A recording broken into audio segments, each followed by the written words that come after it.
Hello viewers, welcome back to అన్నప్రసాద channel. ఎవరైనా ఎప్పుడైనా ఇలా బీట్రూట్తో పచ్చడి తయారు చేశారా? బీట్రూట్లో చాలా ఆరోగ్య ప్రయోజనాలు ఉన్నాయండి. తెలుసా? హార్ట్కి, బ్రెయిన్కి మరియు లివర్ ఫంక్షన్కి కూడా బీట్రూట్ ఎంతో దోహదపడుతుంది. మరి తయారీ ప్రాసెస్ ఏంటో ఒక్కసారి నా మాటలు వినండి, తప్పకుండా మీకు నచ్చుతుంది. సో ముందుగా బీట్రూట్ని తీసుకొని ఇలా ఎంత కుదిరితే అంత సన్నని ముక్కలుగా చేసుకోండి. తరువాత ఒక మందంగా ఉన్న కడాయిలో 1-2 టేబుల్ స్పూన్ల గ్రౌండ్నట్ ఆయిల్ వేసి మనం కట్ చేసిన బీట్రూట్ ముక్కలను బాగా ఫ్రై అయ్యేంత వరకు లో టు మీడియం ఫ్లేమ్లో స్టవ్ని అడ్జస్ట్ చేసుకుంటూ ఇలా ఫ్రై చేసుకోవాలి.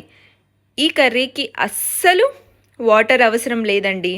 తరువాత కారానికి తగినట్టుగా ఇక్కడ నేను చూపిస్తున్న పచ్చిమిర్చిని మరియు ఎండుమిర్చిని కూడా టేస్ట్ కోసం యాడ్ చేసుకోండి. అవి కూడా కాస్త దోరగా ఫ్రై అయిన తరువాత స్టవ్ని కట్టేసి చల్లార్చి ఇలా చిన్నపాటి మిక్సీ జార్లో మనం వేయించుకున్న బీట్రూట్ ముక్కలను ట్రాన్స్ఫర్ చేసుకొని ఇక్కడ నేను చూపిస్తున్న ఇంగ్రీడియంట్స్ ఒక్కొక్కటిగా మిక్సీ జార్లో యాడ్ చేసుకుంటే మనం కోర్స్గా గ్రైండ్ చేసుకోవడానికి ఇంగ్రీడియంట్స్ అన్నీ పూర్తిగా తయారైనట్టే. చూసారా? ఇక్కడ నేను రుచికి సరిపడా ఉప్పు, మిగతా ఇంగ్రీడియంట్స్ అన్నీ యాడ్ చేస్తున్నాను.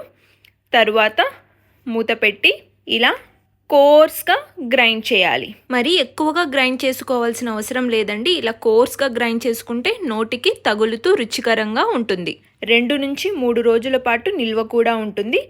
ఇప్పుడు పోపు కోసం అదే కడాయిలో 1 టేబుల్ స్పూన్ గ్రౌండ్నట్ ఆయిల్ వేసి పోపుకు కావాల్సిన పదార్థాలన్నీ పెనంలో దోరగా ఫ్రై చేసుకున్న తర్వాత మనం కోర్స్గా గ్రైండ్ చేసిన బీట్రూట్ పచ్చడిని అందులో వేసుకొని ఒక్కసారి కలుపుకుంటే ఎంతో రుచికరమైన, టేస్టీ మరియు ఆరోగ్యకరమైన బీట్రూట్ పచ్చడి పూర్తిగా తయారైపోయింది.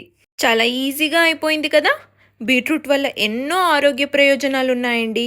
మీరు కూడా అస్సలు స్కిప్ చేయకుండా ఈ రెసిపీని తప్పకుండా ట్రై చేయండి. ఫుల్ వీడియో లింక్ డిస్క్రిప్షన్ బాక్స్లో ఇచ్చాను, తప్పకుండా మీరు కూడా ట్రై చేయండి. ఈ వీడియోని మీ ఫ్రెండ్స్ అండ్ ఫ్యామిలీ కూడా షేర్ చేసి ఈ బీట్రూట్ వల్ల ఉన్న ఆరోగ్య ప్రయోజనాలన్నీ వాళ్ళకు కూడా తెలియజేయండి. మర్చిపోకుండా మన ఛానల్ను సబ్స్క్రైబ్ చేసుకోండి. ఇలాంటి మంచి మంచి హెల్తీ రెసిపీస్ మన ఛానల్లో చాలా ఉన్నాయి. వాటి లింక్స్ కూడా నేను ప్రొవైడ్ చేస్తాను, ఒకసారి చెక్ చేయండి.